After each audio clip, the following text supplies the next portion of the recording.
This is gonna be a really strange thing to do, but you asked me to read you a story, so I decided I'd do that. And because I went to look at what books I had that I could read, I couldn't find Philosopher's Stone for some reason, so I've got Chamber of Secrets, and I'm gonna just read a random bit and see how that goes. Complete with real page turning. What high quality. Okay. Right. This is normal. Nothing wrong here. Chapter 1. The Worst Birthday. Not for the first time, an argument had broken out over breakfast at number 4 Privet Drive. Privet. Okay. Mr. Vernon Dursley has been woken in the early hours of the morning by a loud hooting noise from his nephew Harry's room. "Third time this week!" he roared across the table. That made me jump. If you can't control that hour, it'll have to go. Harry tried yet again to explain. "She's bored," he said. "She's used to flying around outside. If I could just let her out at night." "Do I look stupid?" snarled Uncle Vernon, a bit of fried egg dangling from his bushy moustache. "I know what'll happen if that owl's let out." He exchanged dark looks with his wife Petunia. Harry tried to argue back, but his words were drowned out by a long, loud belch from the Dursleys' son, Dudley. "I want more bacon." "There's more in the frying pan, sweetums." That's a good accent, right? Really good impression. Okay, said Aunt Petunia, turning misty eyes on her massive son. "We must feed you up while we've got the chance. I don't like the sound of that school food." "Nonsense, Petunia. I never went hungry when I was at Smeltings," said Uncle Vernon heartily. "Dudley gets enough, don't you, son?" Dudley, who was so large his bottom drooped over either side of the kitchen chair, grinned and turned to Harry. "Pass the frying pan." "You've forgotten the magic word," said Harry, irritably. I didn't say that irritably. The effect of this simple sentence on the rest of the family was incredible. Dudley gasped and fell out of his chair with a crash that shook the whole kitchen. Mrs. Dursley gave a small scream and clapped her hands to her mouth. Mr. Dursley jumped to his feet, veins throbbing in his temples. "I meant please," said Harry quickly. "I didn't mean—" "What have I told you?" thundered his uncle, spraying spit over the table. "About saying the M-word in our house?" "But I—" "How dare you threaten Dudley?" roared Uncle Vernon, pounding the table with his fist.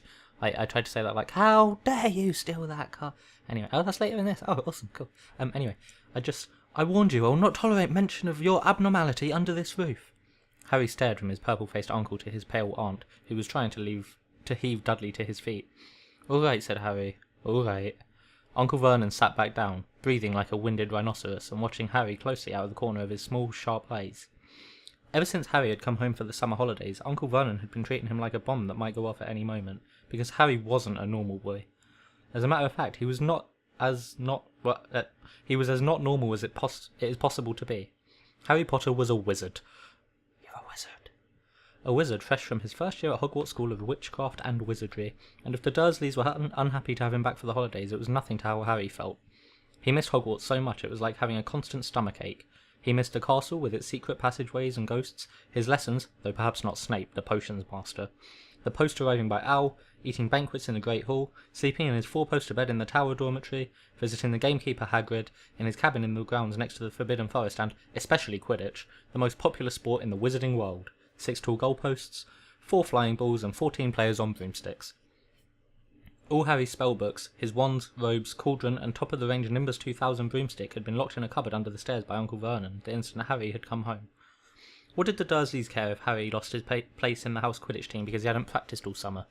What was it to the Dursleys if Harry went back to school without any of his homework done?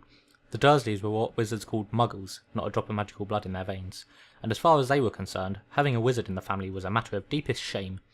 Uncle Vernon had even padlocked Harry's owl, Hedwig, inside her cage to stop her carrying messages to anyone in the wizarding world. Harry looked nothing like the rest of the family. Uncle Vernon was large and necklaced, with an enormous black moustache. Aunt Petunia was horse-faced and bony. Dudley was blonde, pink and porky. Harry, on the other hand, was small and skinny, with brilliant green eyes and jet-black hair that was always untidy. He wore round glasses, and on his forehead was a thin, lightning-shaped scar. It was this scar that made Harry so particularly unusual, even for a wizard. This scar was the only hint of Harry's very mysterious past, of the reason he had been left on the Dursleys' doorstep 11 years before. At the age of 1, Harry had somehow survived a curse from the greatest dark sorcerer of all time, Lord Voldemort, whose name most witches and wizards still feared to speak. Harry's parents had died in Voldemort's attack, but Harry had escaped with his lightning scar, and somehow, nobody understood why, Voldemort's powers had been destroyed the instant he had failed to kill Harry. So Harry had been brought up by his dead mother's sister and her husband. He had spent 10 years with the Dursleys, never understanding why he kept making odd things happen without meaning to, believing the Dursley stories that he had got his scar in the car crash which killed his parents. And then, exactly a year ago, Hogwarts had written to Harry, and the whole story had come out. Harry had taken up his place at the Wizard's School, where he and his scar were famous, but now the school year was over, and he was back with the Dursleys for the summer, back to being treated like a dog that had rolled in something smelly. The Dursleys hadn't even remembered that today happened to be Harry's 12th birthday. Of course, his hopes hadn't been high. They'd never given him a proper present, let alone a cake, but to ignore it completely? At that moment, Uncle Vernon cleared his throat importantly and said, "Now, as we all know, today is a very important day." Harry looked up, hardly daring to believe it. "This could well be the day I make the biggest deal of my career," said Uncle Vernon. Harry went back to his toast. Of course, he thought bitterly. Uncle Vernon was talking about the stupid dinner party. He'd been talking of nothing else for a fortnight. Some rich builder and his wife were coming to dinner, and Uncle Vernon was hoping to get a huge order from him. Uncle Vernon's company made grills. That was going to be one of my trivia questions, and now it's answered. "I think we should run through the schedule one more time," said Uncle Vernon. "We should all be in position at 8 o'clock. Petunia, will you be?" "In the lounge," said Aunt Petunia promptly, "waiting to welcome them graciously to our home." "Good, good. And Dudley?" "I'll be waiting to open the door." Dudley put on a foul, simpering smile. "May I take your coats, Mr. and Mrs. Mason?" "They'll love him," cried Aunt Petunia rapturously. "Excellent, Dudley," said Uncle Vernon. Then he rounded on Harry.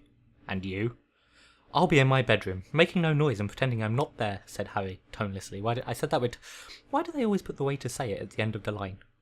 Anyway, "Exactly," said Uncle Vernon nastily. "I will lead them into the lounge, introduce you, Petunia, and pour them drinks at 8:15. "I'll announce dinner," said Aunt Petunia. "And Dudley, you'll say, 'May I take you through to the dining room, Mrs. Mason?'" said Dudley, offering his fat arm to an invisible woman. "My perfect little gentleman," sniffed Aunt Petunia. "And you?" said Uncle Vernon viciously to Harry. Did I not read this already?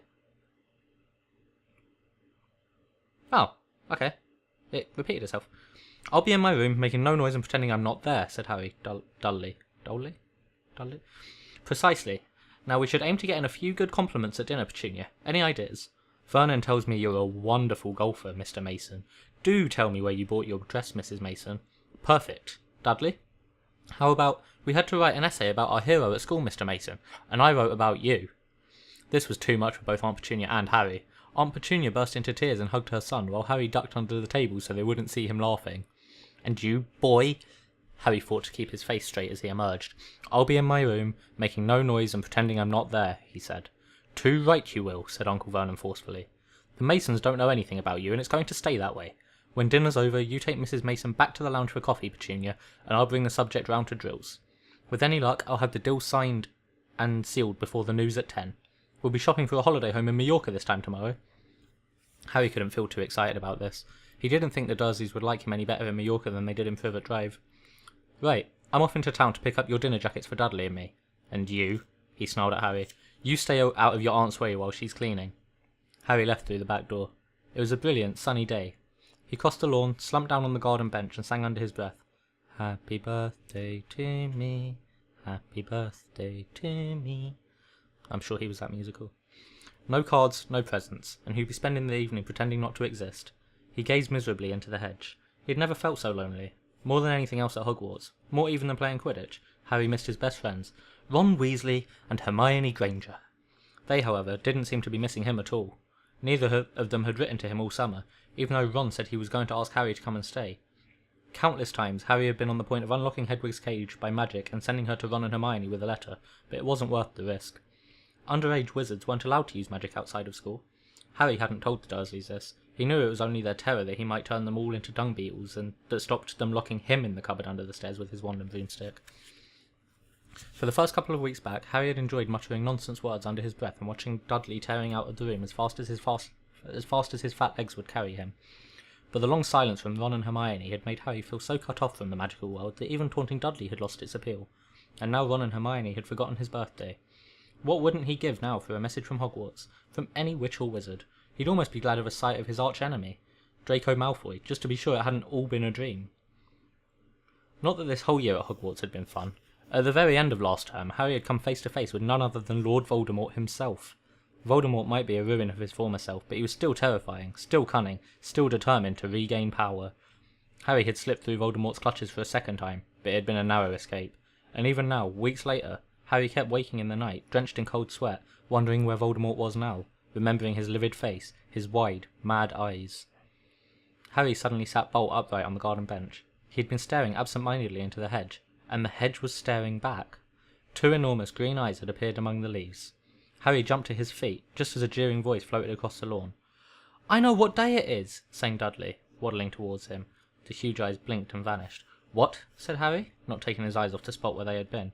"I know what day it is," Dudley repeated, coming right up to him. "Well done," said Harry, "so you finally learnt the days of the week." "Today's your birthday," sneered Dudley. "How come you haven't got any cards? Haven't you even got friends at that freak place?" "Better not let your mum hear you talking about my school," said Harry coolly.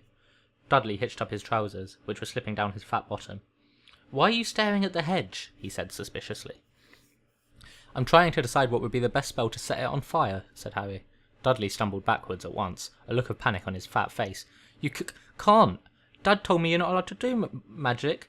He said he'll chuck you out of the house, and you haven't got anywhere else to go. You haven't got any friends to take you."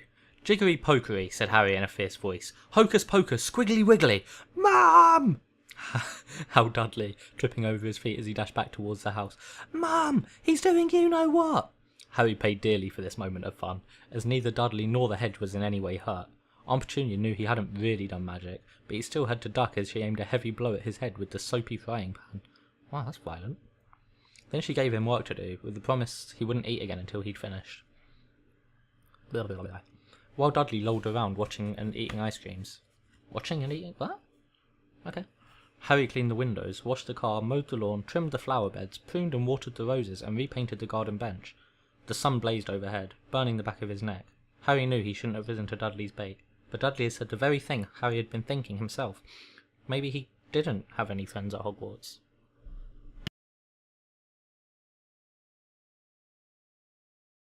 "Wish they could see famous Harry Potter now," he thought, savagely, as he spread manure on the flower beds, his back aching, sweat running down his face. It was 7:30 in the evening when at last, exhausted, he heard Aunt Petunia calling him. "Get in here and walk on the newspaper." Harry moved gladly into the shade of the gleaming kitchen. On top of the fridge stood tonight's pudding, a huge mound of whipped cream and sugared violets. A joint of roast pork was sizzling in the oven. "Eat quickly, the Masons will be here soon," snapped Aunt Petunia, pointing at 2 slices of bread and a lump of cheese on the kitchen table. She was already? Wow, she was already wearing a salmon-pink cocktail dress. Harry washed his hands and bolted down his pitiful supper. The moment he had finished, Aunt Petunia whisked away his... pages stuck together... his plate. "Upstairs, hurry!" As he passed the door to the living room, Harry caught a glimpse of Uncle Vernon and Dudley in bow ties and dinner jackets. He had only just reached the upstairs landing when the doorbell rang and Uncle Vernon's furious face appeared at the foot of the stairs. "Remember, boy, one sound." Harry crossed to his bedroom on tiptoe, slipped inside, closed the door, and turned to collapse on his bed. The trouble was, there was already someone sitting in it. And that's the end of chapter 1, and that's where I'm going to stop. I hope you liked me reading that, even if I did mess up a few times, maybe like 10. This is so musical. Okay, alright, okay, bye.